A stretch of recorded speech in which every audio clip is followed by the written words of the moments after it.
চট্টগ্রামের সীতাকুণ্ডে ভাটিয়ারীতে ফেরদৌস শিপ ইয়ার্ডে গ্যাস বিষক্রিয়ায় 9 জনের মৃত্যুর কারণ হিসেবে প্রাথমিকভাবে জাহাজটিতে মাত্রাতিরিক্ত হাইড্রোজেন সালফাইড থাকার আলামত পাওয়া গেছে। তবে সরকার ও জেলা প্রশাসনের দুটি তদন্ত কমিটির রিপোর্ট পাওয়া গেলে বিষয়টি পুরোপুরি নিশ্চিত হওয়া যাবে বলে জানিয়েছেন ঊর্ধ্বতন সরকারি কর্মকর্তারা।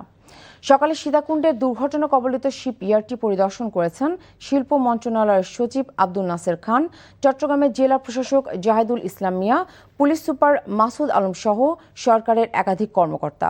এ সময় কর্মকর্তারা জানান, এই ঘটনা তদন্তে শিল্প মন্ত্রণালয়ের অতিরিক্ত সচিব AKM বেঞ্জামিন রিয়াজিকে প্রধান করে 11 সদস্যের একটি কমিটি গঠন করা হয়েছে।